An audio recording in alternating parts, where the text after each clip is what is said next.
pocket, what I need to pay is the electrical, the plumbing, the front step, the back step, getting the skirting under the mobile home. All in that cost me about $6,000. I had 4 to start with. I only spent 2 out of my pocket. Merry Christmas, daughter. Got the mobile home sold for her for $23,000 cash. What's up, Forte community? This your girl G Coleman, CEO and founder of Brown Skin Girl, located in Waldorf, Maryland, and Dallas, Texas. How do you like your grits? Sugar. Yeah. You put sugar in your grits. You put sugar. We starting off the podcast line. That's what. So my plaque, I got a Beyonce plaque. You know what I'm saying? Yeah. So we had two number ones, right? But then the other plaque I got is for Lil Nas X. So you know Lil Nas X. I'll show it to you. What's up, world? This is your favorite chef. Chef X is in the build. That I've worked with some of the most amazing talents in the world. Cardi B, Offset, Negative Style, Your Money Bag, Eddie Murphy, you name it, I've done it. And I just want to say shout out to the Forte Podcast. The types of assets that I purchase are multifamily apartment buildings, right? So I'm typically looking at buildings, complexes that are 100 units or more. The largest that I've ever been a part of is right at 300 units. Come on. Anything you do that's worth succeeding, you always got to take a step down to go up. Mm-hmm. Even if you're going to go win the lottery, you got to take a deficit of $1, $2, $3, $4, $5, however much you spend it on a lottery. So your bank account takes a deduction before you shoot up. So before you shoot up to $20, $30 million, your bank account needs to take a deficit, whether it's gas to go to these meetup.com locations, whether it's to go put on a suit or buy a suit if you don't have a suit, to be able to be presentable at these certain circles, right? Or to get a laptop or to get a printer. Like, it's always going to be deduction before you see a production. I want you to know that if you have a desire to be great, yes, the greatest among you is a servant. I'm Bo Wheeler, owner of Arthur Wheeler Experience Company, and y'all are tuned in to the Forte Podcast. What's going on, the Forte? What's up? Welcome to the Forte Podcast. I'm your co-host, Dominic Epps. And I'm your co-host, Randall Monfiston. And we are here to dive into your lane of greatness to discover what comes easy for you that may not be easy for all others. Everyone's a genius, from the 9-to-5 employee to the Fortune 500 billionaire. We're here to highlight those attributes through dialogue and interviews with amazing guests. Yes, sir. Another fire episode. And I got one question for you, my brother. What's up, bro? What's your forte? Let's go. We here. Hey, man, we live, man. So this is live. Man. So we catching all bloopers. We catching everything live. So y'all go ahead, let your family, let your friends, let your neighbors, let everybody know. The Forte Podcast, we're live. Please go subscribe to the Forte community on Facebook, on LinkedIn, on Snapchat, on TikTok, on Instagram, on YouTube. What did I miss, bro? I think you covered it all. Yeah. But come on, man. Introduce today's guest. Who do we have on the show today? Yes, sir. So we're elevating again, stepping into another industry, or actually it's an industry we talked about, but there's a little twist. We never brought tech into real estate. So our guest coming on is in real estate field, but he's bringing a tech app-based type of technology to real estate. So he's going to talk about how he's making a game changer for the industry. So Brandon Foy, CEO and founder of Sproost. Come off a mic and tell these people, what's your forte? Let's go. Hey, what's going on? So, my name is Brandon. I'm the founder of a construction property technology called Sproost. And Sproost is a play on words of sprucing up your home aesthetically to boost the value financially. And I pretty much partner with realtors, loan officers, but mostly the homeowner who are looking to sell their house. But what I'll do is I'll pay for and manage the entire renovation to force appreciate the value so they net the most amount of money. But I defer all that payment, 100% of the payment, no interest, accruing that over time until settlement. So I always tell a homeowner or agent that's really never heard of the pre-sale renovation model that they can think of me as a contractor that's going to be compensated like the real estate agent, not when we physically do the work, but when the home actually sells. And the technology piece comes in because I want every agent to be able to be on a listing appointment, download an app on their phone, take pictures on each angle of the house, and I can give them an itemized virtual quote so that way they can see if it makes sense to list it as is or to, work with Spruce. But, we're talking about putting together hundreds and eventually thousands of estimates. So I'm itemizing all this myself. So I'm leveraging the app to give them roundabout quotes and AI to itemize that in order to scale. Hey, man. Yeah. Brandon was ready, bro. He said, listen, I got my elevator pitch. Like, listen, when you say go, I'm gone. I got you. Yeah, that was good good. stuff, That brother. was Good good, stuff. man. That was Yeah, good. Yeah. So you say you use AI. AI is a big thing, right, in this field. So how are you, like, when I think of AI, I'm thinking of like ChatGPT, I'm thinking of text, words. How can you provide estimate for a picture, right? Because I think you said you upload pictures or whatever, or itemized lists. Like, how are people able to get a rough estimate based off of images or videos? How is AI able to do that? So, I mean, AI's came a long way, right? So artificial intelligence is basically anything you currently do, right, on a computer.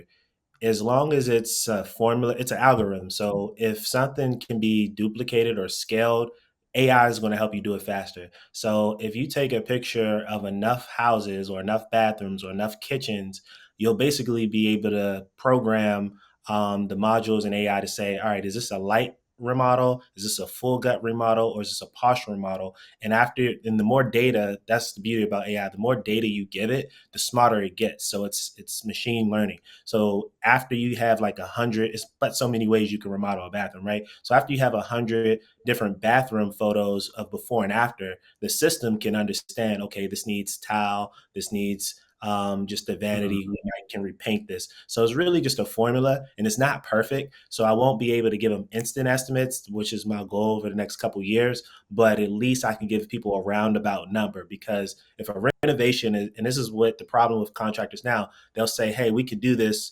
for 20,000, and then they start the project and it ends up being 30. So I want to give people a ballpark estimate, but phase two, if they do move forward with me, is I itemize it to say this is exactly what we'll do before we actually move forward. So I do manually itemize it myself, but the AI gives them that roundabout number. So wanted to mention that too. Got it, man. That's impressive. I didn't even think about that, right? Like the machine learning part, right? You have different images, and over time, that's like even humans. Over time, when we first walk into a house, you first real estate invest, and you're looking at property, you kind of guesstimate, you're not really sure. But after that seventh, eighth flip, you probably could go in and be like, yeah, my electrician's gonna cost this amount for this type of job, my tile guy's gonna cost this amount much. So machine learning. So it's the same concept. So okay, I got you. I'm tracking now. So let's we normally do a thing where we try to allow the guest to figure out, like, how did you get here, right? So kind of talk to us about your childhood and your upbringing, and see if there's any connection that allowed you to get to the space that you're in now. Man, I think back on that all the time, believe it or not, because, and this is such a cliche, I remember I heard it when I was a kid, is like, if I would have told you I was doing this at that age, I would have never known. And I remember as a kid, like, it would be so many adults to say they just never knew how they would be in that field. And here I am to say, like, yeah, based on my childhood and how I grew up, I never imagined I would be starting a construction tech company. But yeah, I mean, I'm from Prince George's County, just raised here my whole life. I went to Towson University. I studied graphic design, and minored in finance. So I would say, maybe we're going to try to make a correlation. I always like design and aesthetic, and I always like numbers. But I would say how I got here was mainly my first job out of college. I was a mortgage banker. So I was originating cash out refinance loans for veterans and doing interest rate reduction loans. So really just helping people consolidate debt or lower their payments. So I always looked for ways to help people. And in that case, it was financially. Unfortunately, mortgage origination was pretty boring. So it was a call center. And I said, let me, get experience as a real estate agent, right? Be out in the field, showing houses. I'm a people person. I want to be face to face. And then I realized, like, a lot of first time home buyers, which was my clients, because I was so young, I was working with a lot of buyers at the time. and they really didn't have loan officers explain the mortgage process. So I can't sell a house if they can't get pre-approved. So what I was doing was doing both, right? I'm not their loan officer or isn't making money off of it, but I'm basically doing all the work that a loan officer would do. I'm telling them what, like how to get pre-approved, what docs are needed, and why they're needed. Because a loan officer could say, "Hey, we need X, Y, Z," but it's about the fundamentals and explaining why you need that. So I'm articulating why they need it, so it helps them get it faster. And I was doing both. But you can get a client approved and you can find a house for them. But when you get a home inspection and all these repairs come up, now they need a contractor. So I think real estate agents, they really just need to realize their power. We refer so many people. So the ambition in me, I just always wanted to create a vertically integrated business. So for my own team, we do mortgage origination, we do real estate sales, and then we would do renovations for the clients, specifically with renovation loans. It's a loan product called an FHA 203K. But also another component with Spruce IO is to be the contractor partner for real estate agents. And real estate agents typically have partnerships with mortgage loan officers. Like they can name 5, 10 different loan officers they work with, but probably can't name too many contractors they work with, right? And I just saw an opportunity to that. But yeah, it's been a grind. Like how I got here is just from experience after experience, client after client. But yeah, since a kid, I've always wanted to run a business, and it looks like it's in construction and tech. Got you. So I'm tracking the path for the construction piece. How did you come to the idea for Spruce with the app? And then the second piece is, it doesn't seem, at least from what I'm hearing, with the finance and the design major that you had, that doesn't speak to the I's and O's. At least from what I mean, I could be ignorant to the fact on how you create an app. So kind of touch bases on how are you even creating the app? Are you leveraging other people to be able to assist in the creation? You just casting your vision, or are you behind the scenes, like kind of like on some what's due from Facebook, out there just punching numbers and just in the zone, just trying to create this this app? Yeah, so I'm not a technical founder. So technical founder is the term for people who can literally code and build the app. So I outsource that. So basically fractional CTO services. And typically when you have a startup, you have two founders, one who's pretty much in the business development, sales, raising money, and then you have the other person who's behind the scene doing operations and coding. And then as they raise capital, then they have a bigger development team, and you hire sales. So because I don't have a founder, if I did have a founder, I would have that. If I do bring on another founder or just another team member, they would be the technical side. But it was just me that had this dream, so I just put my own money into it. And before the technology came into it, I was just literally more of a construction company. Why I started the app is because for me, I'm thinking about scale, and also been running a real estate team. I've been in real estate almost 10 years. Got licensed in 2015. I've always been dual career as well. So my corporate background, I was working for real estate startups, and I'm just seeing the technology, which was pretty basic. Like they just raised millions of dollars and they did it at a large level. But what made them not another real estate company, but a tech company, is because they had some type of technical function, whether it was a mobile app, whether it was a website. It could have been poor technology, but they were able to raise so much capital, and the multiplier of that company would be so much more because it was tech. So I want to scale faster, so I'm building tech. So it's not just another construction company, but the app makes it tech, and I'm using scalable technology like the mobile app to, like I said, be able to do multiple apps. But I outsourced the actual development of it to a fractional CTO service. So, Brandon, I have a question for you, man. Before we get too deep into the app, right? Tell us a little bit about where you're from, man, and about your upbringing. How many siblings and things of that nature? Yeah, so I'm from Prince George's County. I don't have any siblings, an only child. So yeah, I've always went to Charles Herbert Flowers. So that's my alma mater. Went to Towson University. But yeah, I've always was just an ambitious kid growing up. I played football. Pretty much normal lifestyle. I actually didn't know about real estate until I went to college. Actually after I graduated. So yeah, my interest was really just art and graphic design at the time. But yeah, pretty much just another kid from PG. Gotcha. Now, Did you have anybody in your family that was an entrepreneur, someone that you looked up to that, you may have thought like, man, I would love to do, either have the flexibility that they have, the money that they have, the drive that they have? Was it somebody in your family, somebody in your neighborhood that you was able to look up to that gave you that grit and drive? Yeah, so my uncle who actually sold my mom her first house, my childhood home. I was like, that was pretty cool. But he didn't really teach me about real estate. I was like really too young. But I just knew that my uncle sold my mom a house. I was like, you know what? I would like to be able to like have some type of business or skill set to just help your family, right? And I would say as far as who I looked up to is actually my cousin Kevin. He actually passed when I was going to the ninth grade. But he was just the richest person in my family at the time. He had a huge house in Fort Washington. He actually was in real estate, but he had a successful car sales business, a dealership. And I can remember he had custom license plates that said the deal maker. So that's probably where I get it from. But yeah, he was just a true salesperson, like the guy you just always love. And that's who I do this for. Like I think if he was here with me now, he'd be very proud. That's a mentor that I feel like I really missed out on. He could have showed me the real estate game and the car sales game. He was just king of sales, but that's who I did look up to. And yeah, I would say that was probably the biggest role model in what I'm doing now. But yeah, I just didn't learn it in time before he passed. Gotcha. Gotcha. Okay. So real estate. When did real estate come about for you? Like when did you have this desire for real estate?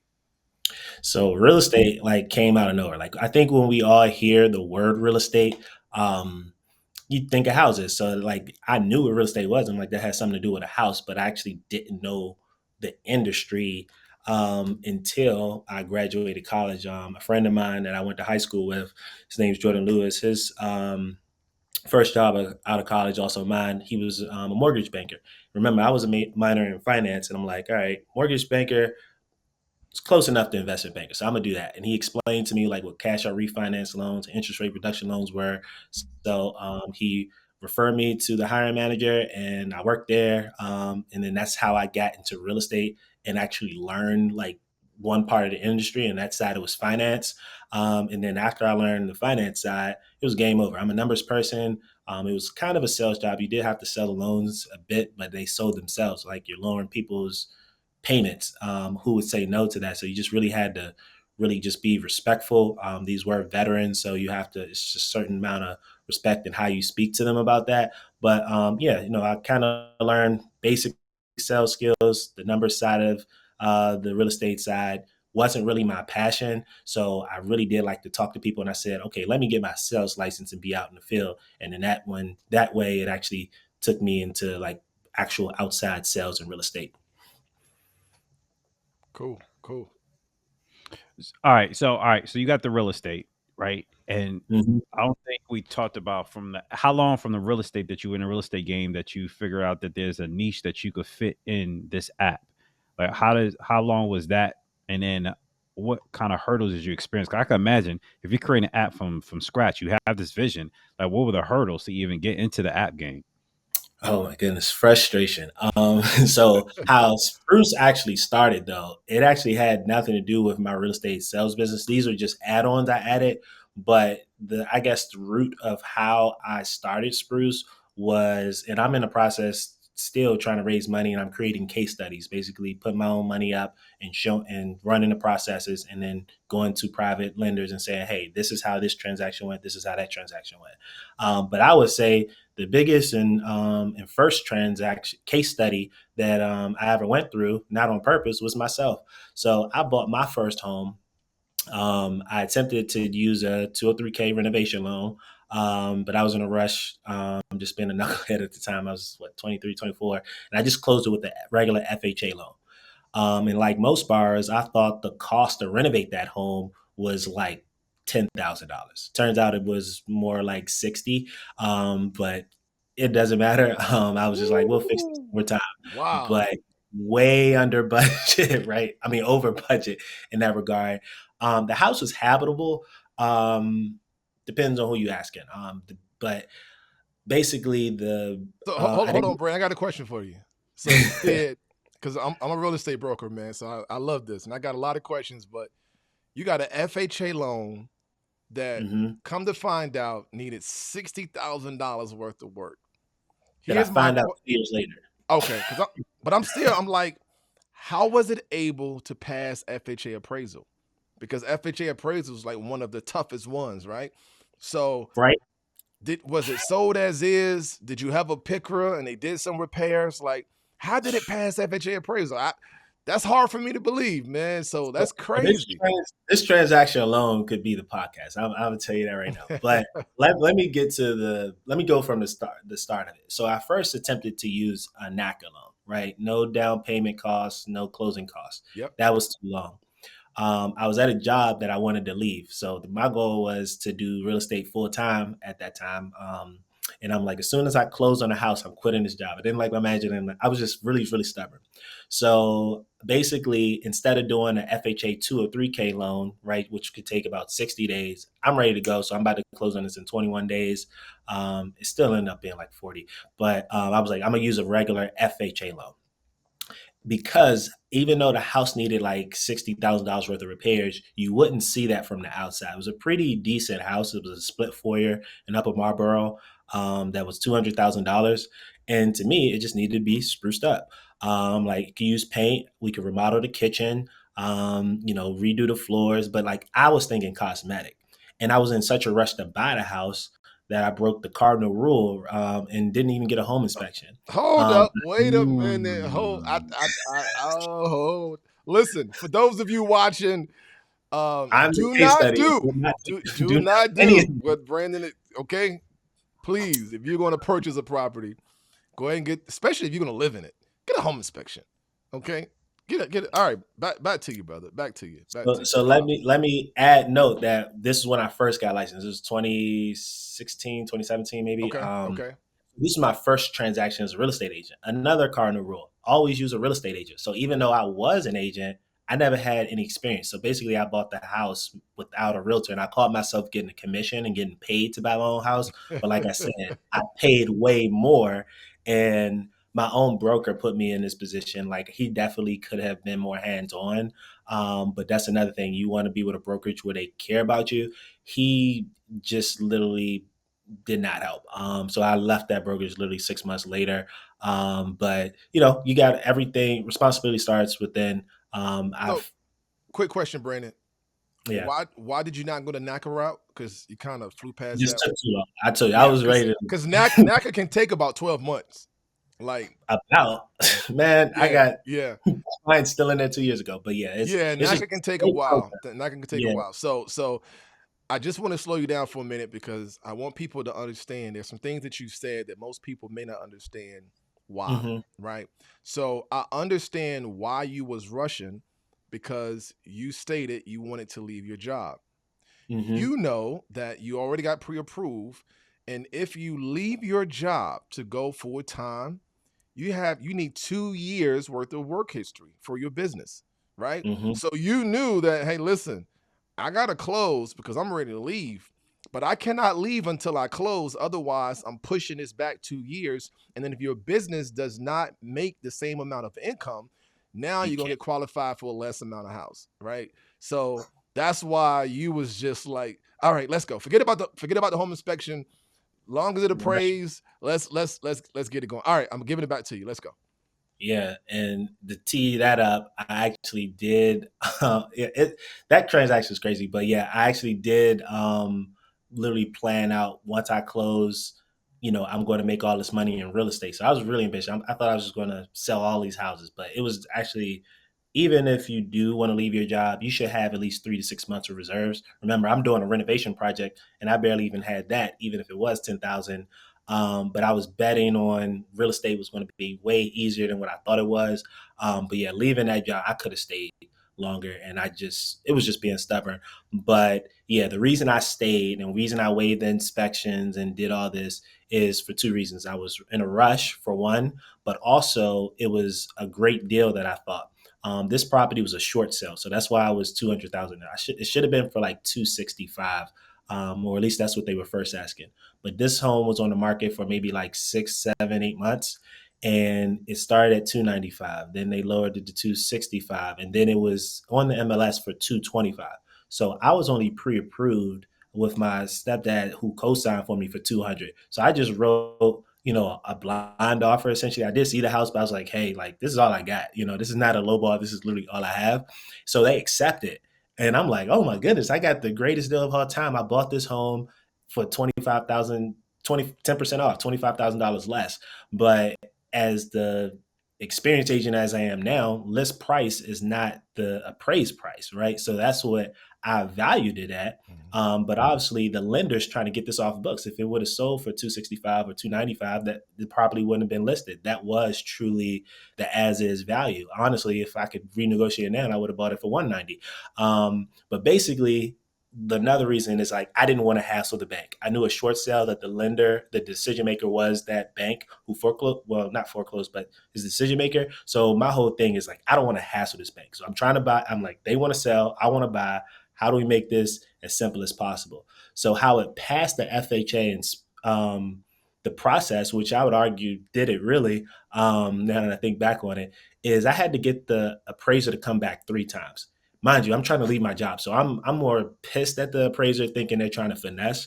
But the first time they came in, they were saying there's having water issues in the basement, whatever. Like when they flushed the toilet. It was something like minor. And I'm like, what does that have to do with the house's work? Like, you're not a home inspector, you're an appraiser. But again, ignorance. I don't know. Appraisers have guidelines they have to follow. So reason why I was frustrated is they said the house is worth this. And I think it was worth like 206 or 210. So I had instant equity. So I'm really excited about the house. I'm like, I'm walking in instant equity. It ain't 225, but this is a confirmed appraisal. Plus, I know what the ARV is going to be, 265 once I put my little 10,000 repairs in, right? But basically, they wanted to charge another $150 to come back. So I'm like, all right, whatever. Told the bank to turn on the water. It was something minor that the bank needed to do. I think it was turn on the water or just like unclog the toilet, which they did. Appraiser comes back out again, same issue. And it was like another thing. So I'm like, they're just adding this stuff and they're trying to make more by like getting these extra $150 fees here and there. But what was happening is that, yeah, these are all subject to repairs that ironically Sproost will be able to handle. We do escrow repairs. But I'm just like, I'm not paying any more money. And I literally told my lender, I'm walking away if we have to hire this appraiser to come back out. I'm not paying for the third one. And obviously you have lender credit. So literally the loan officer ended up fronting the money to do like a minor repair and have them come back out. But yeah, that was a extremely frustrating process. But that's why I was saying, like, did this really pass a FHA loan? Because the appraiser caught a lot of the issues. Once I get to the end of this 2 years later, once I fix it up and couldn't sell it, those same water issues came back. But I'm like, this is how this came up 60,000. It needed a sub pump. The hot water tank heater went out the day after closing. But this was all the things that FHA loans would protect new borrowers from. And I was living in it, but I was just so tunnel focused on closing that I didn't say, hey, let me pause. Let me just get an inspection and find out everything, because that's just one thing that an appraiser did. And I'm just focused on this bathroom and this water issue. But yeah, that was like a small version of inspection that I just completely ignored. I had no real estate professional to guide me, to tell me like slow down. But yeah, and let me add something for those of you watching when it comes to short sales, right? Brandon, you kind of put the nail on the head, right, in regards to the bank is the one that makes the final decision, right? Mm-hmm. So truthfully, and I say this when I deal with short sales, you could have offered $1. Doesn't really matter. You could have offered $1, right? Because the seller at this point is not the one that's going to make the final decision. The lender is going to send an appraisal to go out, and they're going to appraise the property as is, right? And so when you're dealing with short sale, you really want to, I'm just telling you for you, now you want to get an inspection because you want to show all of the issues that's wrong with the property, which is going to justify a low price, right? Absolutely. But your broker didn't give you guidance. No one and maybe you wasn't even waiting for it because you was just in a rush to go ahead and get this property, right? But you probably could have got it for less than that, right? So let's kind of fast forward because you don't had a money pit story, which is crazy, and you couldn't sell the property. Like, what happened when you tried to sell it? So yeah, let's fast forward. I'm gonna go pretty fast here, but yeah, like, long story short, end up closing on it. My goal was to house hack it. It was a split foyer. I was gonna rent upstairs, which were 2 bedrooms, and live in the basement, and kind of treat it like a duplex, even though it was a single family home, and pretty much house hack it. But again, this house needed more than $10,000 for repairs.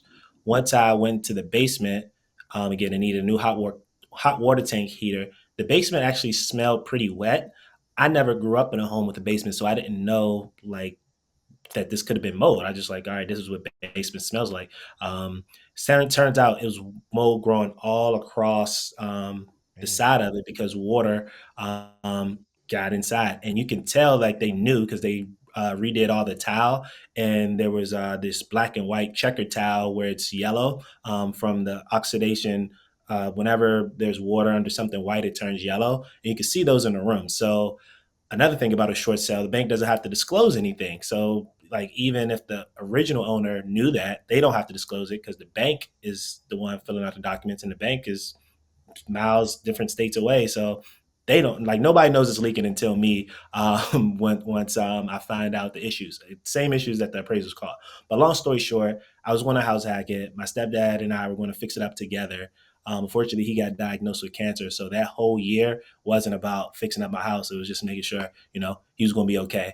He ended up being in remission and beat it. So now we're in year 2. So it took almost another year just doing all these renovations out of pocket. He was moving too slow again. He worked full time. So I ended up outsourcing this to contractors. Got finessed by a few contractors. Another reason I started the brand. But long story short, the market's going up. This is 2017. Now I get it done in 2019. So even though it took this long, so did the ARV go up. So instead of ARV being like 260, 270, now it's worth 300. No, it was 285. I listed it for 285, had multiple offers, got a buyer for 300. The buyers moved in, the buyers wrote the offer. Their lender wanted to extend it by 2 weeks. As you know, I know how that go, and that's very frustrating. But they timed up buying the house with their lease, and this was a husband and wife with like 3 or 4 kids. So it was really like just a sad story. So I was like, I can't have these people living in a hotel or being homeless when they literally want to buy my house, and it's going to be a week. You gave them early possession? Oh my So it God. told me not to do it, but we got a movie. We got a movie here, y'all. We have a movie. Oh my God. Now they get to see everything that's wrong with the property for sure. Which I thought was perfect. I fixed every single thing, right? I thought I did. So you do what's called a pre-occupancy agreement. It was supposed to be 1 week. Had I thought it would have been longer, then I definitely wouldn't have agreed. Turns out the lender was a broker, couldn't even do the loan. The buyers shouldn't have been even pre-approved in the first place. It was a husband and wife. The husband's credit was too bad to qualify, but he was probably paying most of the mortgage. So the wife was co-signed with her mother. Her mother co-signed for their other daughter 3 years ago, and they went through a short sale. So when you buy a house, you cannot qualify for a mortgage until a short sale is off of your credit for 3 years and a day. And this is why I still think I got set up, because that 3 year and a day period would have been like in March or April, and they did the pre-occupancy in January. So I think they were trying to stall for 2 or 3 months, which I agreed to. But yeah, that 1 week cushion, it was like, hey, did you get the clear to close yet? He's like, oh yeah, we can't do the loan.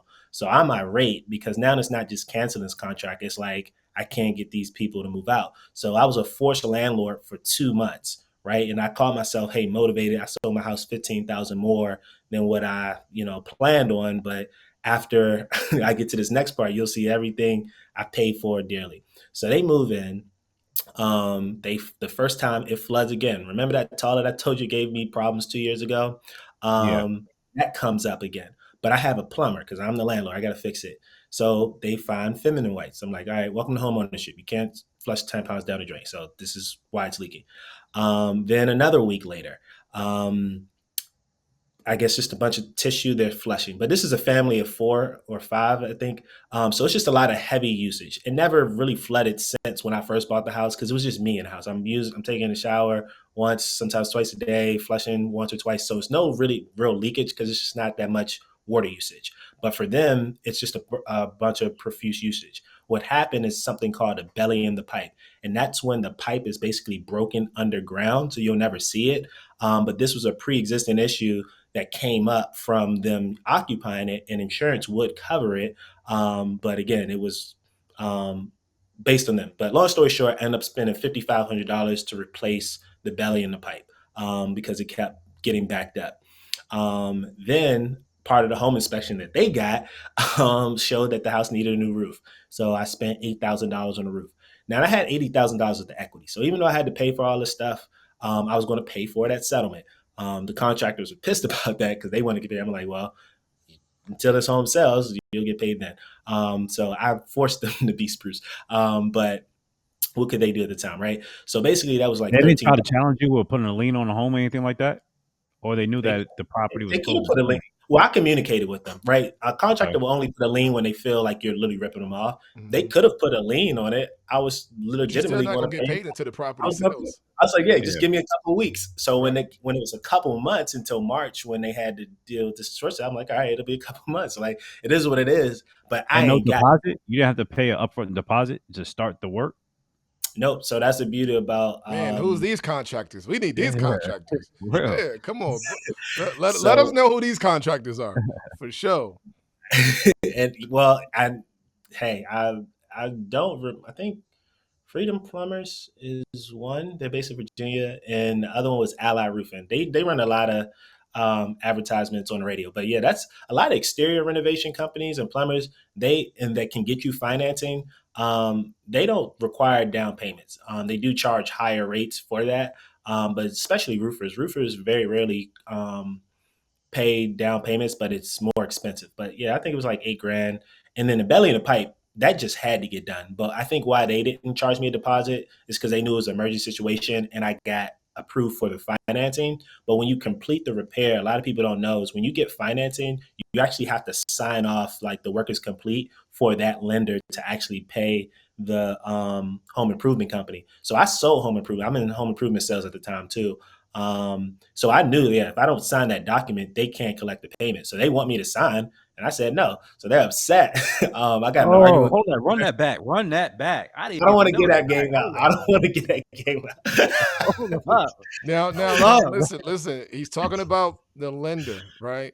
Now, Now, this will get you sued. Put this as a disclaimer. This will get you sued. Yeah. Now. I don't know if we need to say that again. I don't think we need to say that again. All right. Okay, let's not say it again. All right. But what could have happened? The buyer could have did a 2 or 3K loan, and they could have paid for all those them repairs themselves. Except this was never a 2 or 3K loan. They're already in the house. I'm doing all these repairs because they're just coming up. This is just landlord repairs. I'm just trying to close out the house, but I'm like, man, all these repairs that I'm paying for to get done just so they can close. But every single day they're finding, they're not even they're making problems.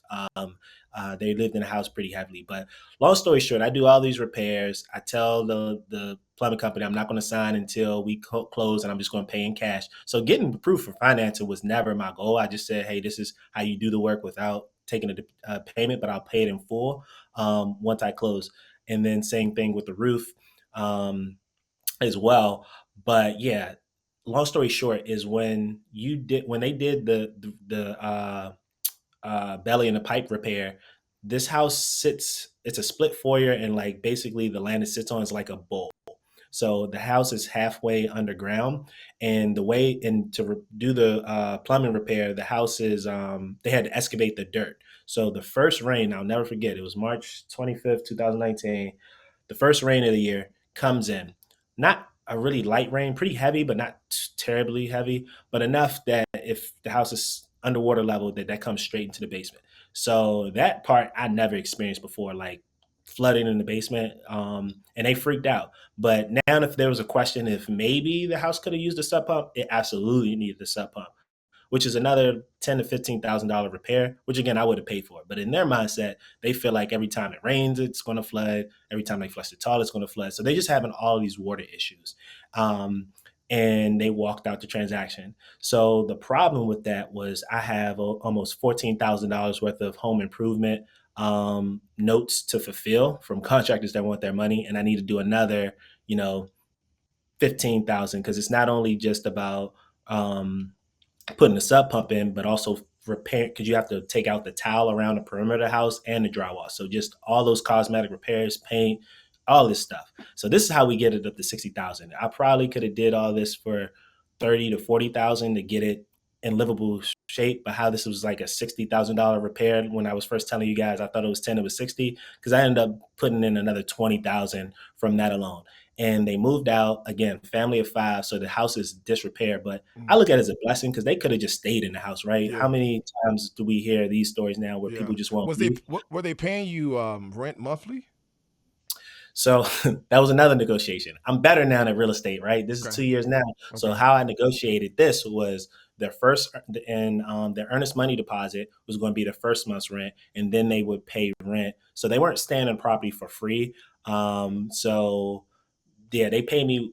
Let's say they stayed in the house, I think 3 months. The EMD was for 1 month. They paid me the second month, and then I think it was 2.5 months. It was like 2 weeks. So technically they did owe that, but just the deal didn't work out. The goal wasn't for me to make rent on it, but yeah, I wasn't paying a mortgage on top of that. But where the cost did come into play was when they moved out. They hung a bunch of pictures, but you got holes all over it. So now I got to tape that and paint the house all over again. I got to add a sub pump. I just got to do all of these cosmetic repairs again, and then do major repairs. So by then I have 190 that's owed on my mortgage. The house is worth 300. I know for a fact.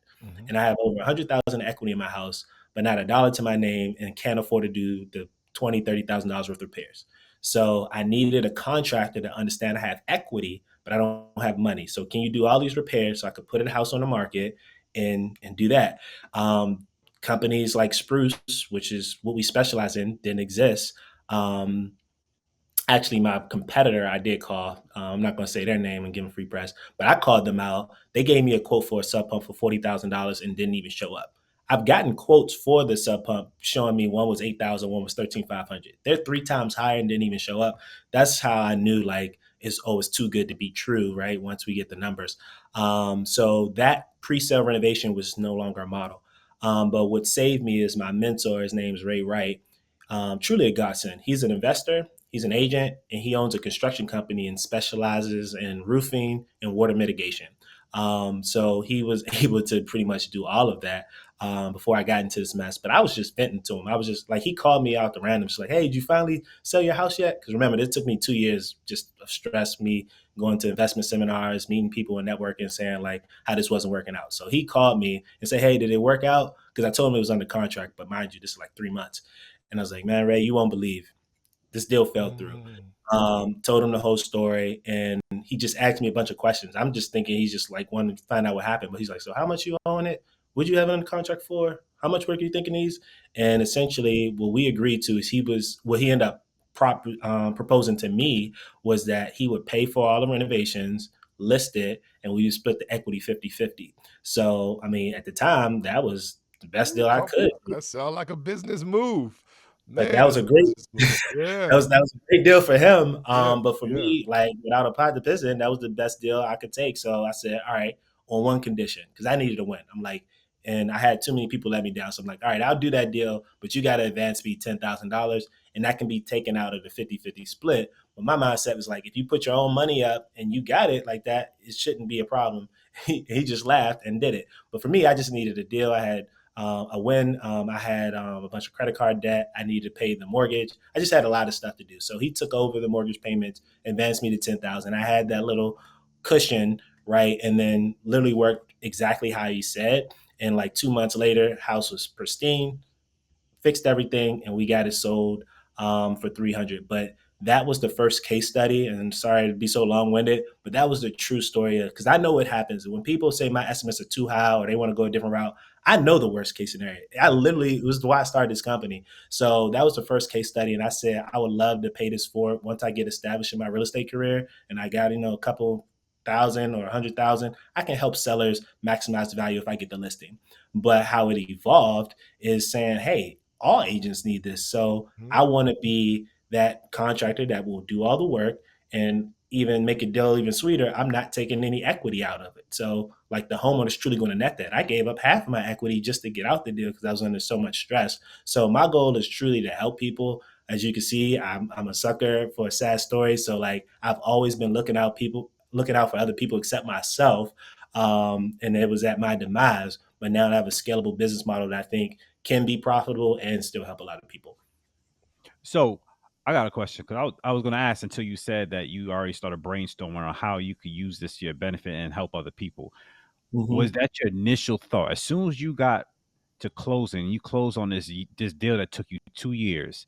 How long did it take you to lick your wounds, get yourself your frame of mindset, and be like, all right, let me jump back in the deep end of the pool in this real estate industry and try to see if I can make this work? So where the idea from Sproost came was probably about 2 years ago. So it's a few seeds that planted it for me to actually just go all out and do it myself. I would say started in 2022. But yeah, that was the first, I guess, idea that, hey, this is a model, but I thought it was a niche, like a one-off type of thing, and say, hey, I would love to do this for someone. What made me want to make it an app and scale it was, again, I was dual career and I was working at a startup. And this was a rent-to-own company, and they would buy houses cash, rent it out to consumers, and they would say, hey, you can buy this house back from us at a 3% markup. And, it was truly 3%. But how they made money was they bought it cash. So they're making all the rent roll for up to 3 years net. And then they make 3%. But the way I looked at it, because it's still debt, like it's just institutional debt, I'm like, if it's a $300,000 house, that's a very expensive way just to make $9,000. But another problem, and why I won't really mention this company because I think they're predatory and should be out of business. But basically, it was a form of redlining. I was the account executive to grow their Baltimore market. And they would literally say, we buy houses only in this part of Baltimore and not that part. Like that's literally redlining to a T.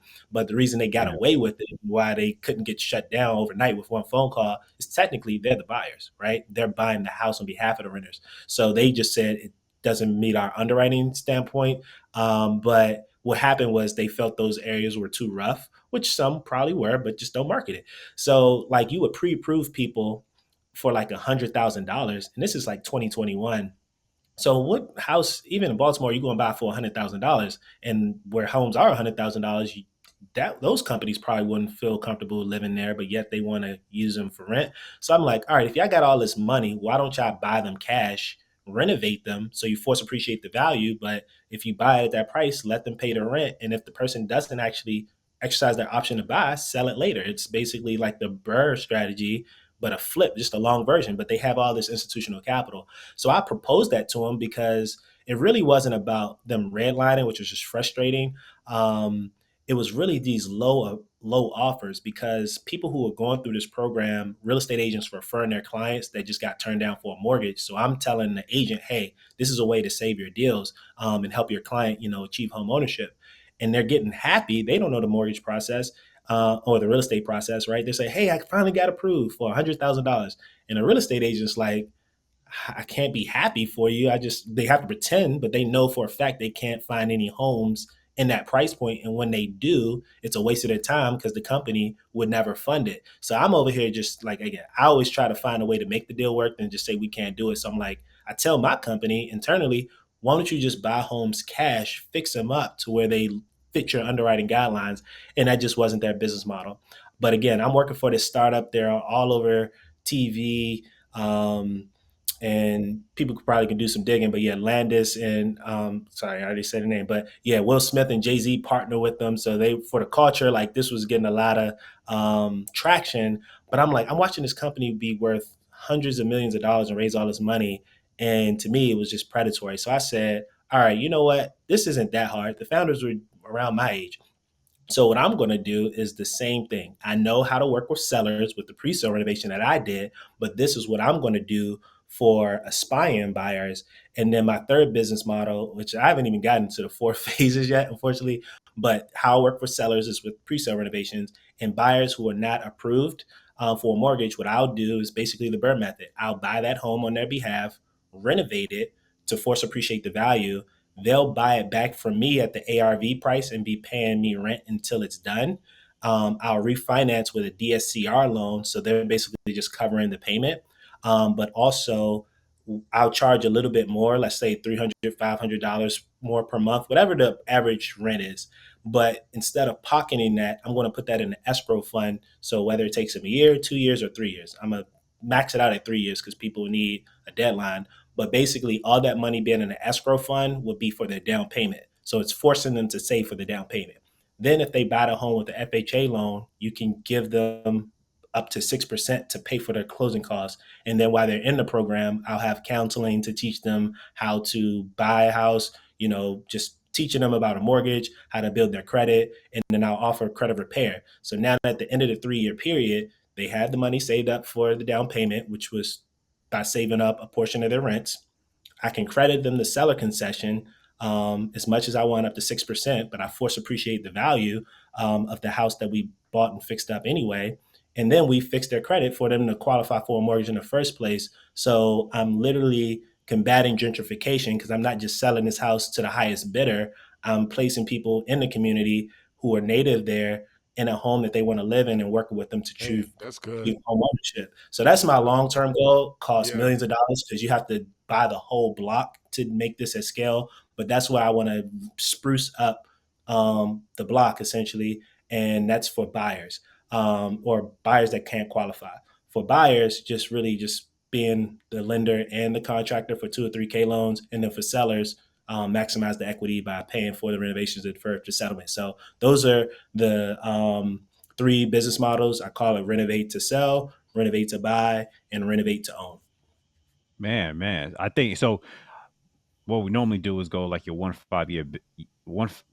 5 years from now. What is your business plan? But I think you just laid that out. So what are your milestones? Yeah, you did. Absolutely. Yeah, that will take about 5 years. Absolutely. Yeah.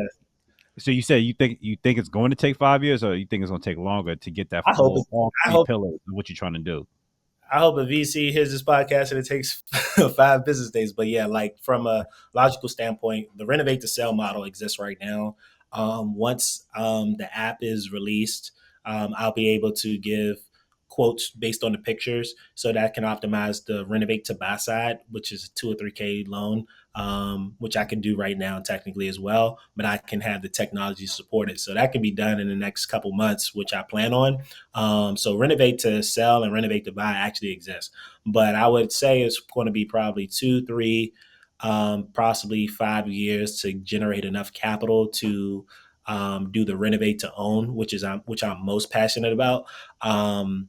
Just because it requires, 8 figures of institutional capital, because what you'll have to do is you'll have to be able to buy 10 houses at a time, which sounds like a lot, but these are dilapidated homes, right? So if you bought a whole block and every home on average was 500,000, 50,000, that's 500,000 for a purchase, right? Some houses cost like that much, right? But let's say the renovation is 100,000 because these houses are in significant disrepair. So that's another million. So now that's a $1.5 million transaction, which is doable. And then you force appreciate the value of that whole block. So that $50,000 house you put 100,000 into is now worth 200, maybe 220, maybe more. But now you have this 70. Houses are now comps. The other houses are comps for each other to help create exactly. Absolutely. That's dope. The same that's how gentrification work. That's how gentrification work, right? Like one person come in and make a nice house, and they would use that as a comp and be like, all right, I'm in minimum. I went from a 75,000 for the ARV this block. Now it's 125. I'm gonna put another similar house, 175, and it keeps on going up from there, right? Yeah, and think about it. Now you create a whole perk out of pill. Yeah. I'm saying that hedge funds doing it all the time. They do, but the problem with hedge funds is they do not sell. we have a exit strategy specifically to people from the community. So to combat gentrification, well, you can't stop gentrification, but to combat the displacement of people native there is that I'm not flipping these houses once they're done. I'm going to everybody that wants to live there as it is now, and they're renting. And I'm showing, hey, you have every reason in the world to want to buy this house. We're not going to force you to buy the house, right? But after 3 years, you're going to be giving up potentially tens of thousands of equity that's appreciating. Yeah. So I just want to give them the option. That's my way of ethically flipping houses. So that's why I want to really scale this. And you can check with the local housing authority, right? Because if you go to the HUD website, if they on Section 8, they can use their voucher to actually pay for their mortgage payment, right? I've been hearing about that. I need to. It's up to a certain. It's not for the length of the loan, right? I believe it's up to 5 years. So up to 5 years, they can use their voucher. So the challenge, however, when you're coming into neighborhoods that are heavy with renters, right? And if they're on Section 8, they don't want to mess with that. Like they don't want to interfere with that, right? And so it's having those renters that have the mindset of, hey, I want to be a homeowner. Because when I first got my license, I went to my neighborhood I grew up in. I went to the hood and I went to the projects and I knocked on every door and was like, hey, I'm here to talk to you about home ownership. I want to give you credit, everything you just mentioned, right? There were people there that had $75 rent payments. I was like, yo, I'm good. Like, I appreciate it, but I'm good. So there is a mental change, right, that has to take place from individuals who are currently renting that says, you know what, I'm ready to be a homeowner, right? I believe it's possible. And so what are the things that you're doing? I know your model that you were talking about, right? But what are you doing to change the mindset of the individuals in these neighborhoods to help them to believe that homeownership is possible? Yeah, no. Worth it. Possible and worth it. Yeah, absolutely. People fear the maintenance costs and they don't want the responsibility that comes with it. And in the process of doing that, they negate the opportunity, which is the equity that comes from having the house for years on end. So yeah, that's the other part. So yeah, my mindset and perspective, and this comes from not even people in that situation, but just everyday clients that want something for nothing, right? It's a mindset and that's too much of an uphill battle. So really, they have to have that mindset going into it, right? That's part of the pre-qualification. If I'm taking the risk to buy a house, renovate it to your specifications, and hold on to the note for up to 3 years to help you buy the house, I can't convince you anymore. Like, I'm the rich uncle you never had. If I have to still sell that product, that's not my customer. But to answer your question is how do I get over that is we're going to be having monthly sessions similar to what NACA does. Like, I think they do it quarterly, but I'm going to be having every month explaining, like, basically first time home seminars. But even if you don't qualify for a mortgage, that this is the program we're going to do. But I can't convince everybody, and I don't want to force them. It's a mindset because I think this would be a product really in demand. So, I don't want to convince and beg people to do this program when I know it's going to be thousands that want it to be done. But how I basically ensure that that's going to happen is my business model from what I'm doing now with the renovate to sell is always work with the real estate agent.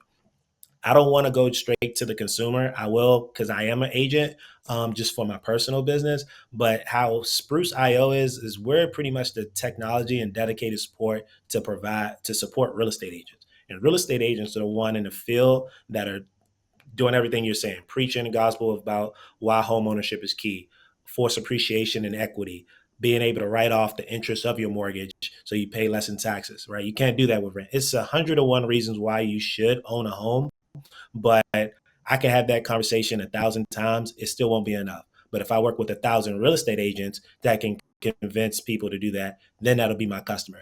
Same thing with sellers. Sellers want to sell their home, whatever Zillow tells them. Zillow's an algorithm. But if an agent can articulate, hey, you can force appreciate the value by a remodel and you can get a return on your investment by updating the kitchen and the bath, right? We have a quote in real estate that we say kitchens and baths sell houses.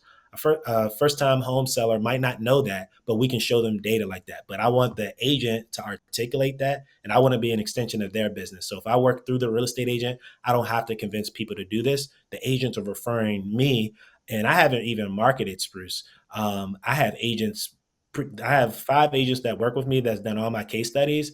And that's how much demand it is with 5 agents. Imagine when I work with 5 brokers. So I work with the agents. Bring the clients because they already have the mindset. Yeah, that's dope, man. Well, listen, man. How can people get in contact with you, right? And if they're looking to reach out to you, to learn or to utilize your services, how can they reach you? Yeah, they can DM me directly on Instagram. Follow me at brandonfoy.renovations. The app, I'm still working on it. It'll go live in a few months, but that'll be sproost.io, sproost.io. Or they can go to our current website to get a quote, which is gospruce.com, GOSPROOST.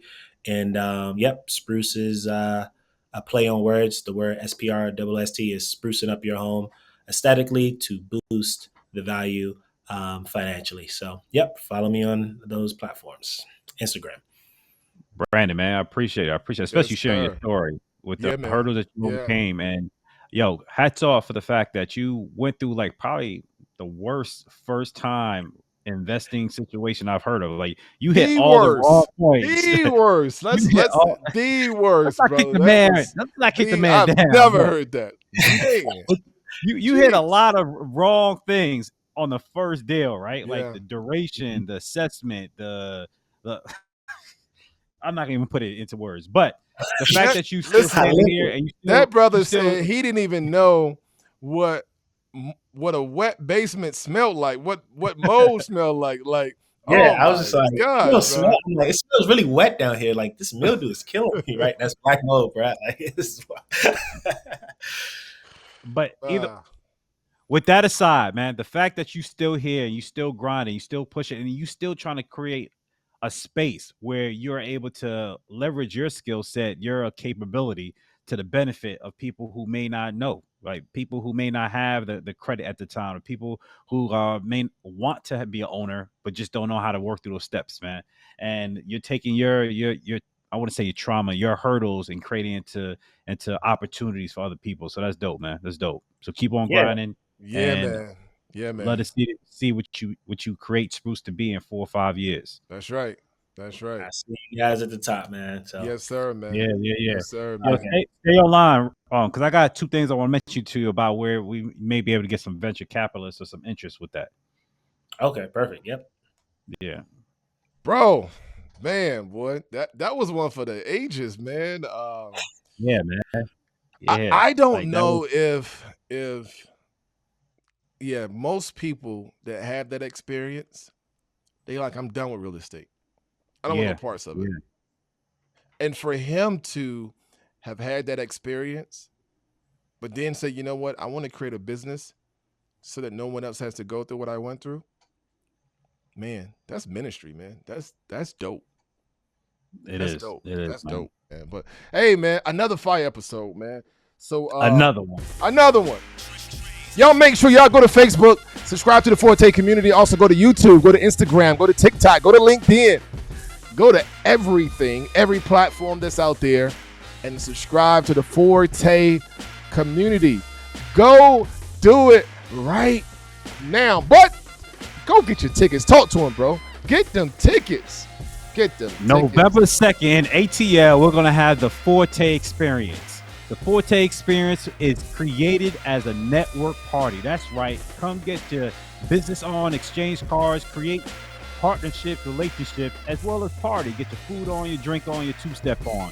Meet people like our guest today, Brandon Foy, who are doing great things. Come pick their brains, come learn from them, come partner with them, come support them at the Forte Experience, November 2nd, ATL. Go to www.theforteexperience.com. Tickets are on sale now.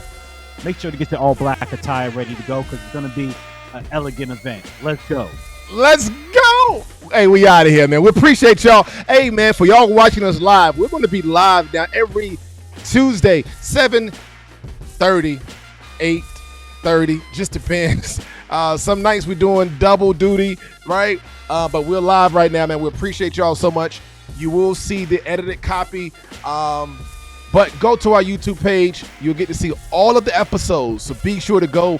Be sure to subscribe and be sure to comment and like and share. We love y'all. We out of here. Go.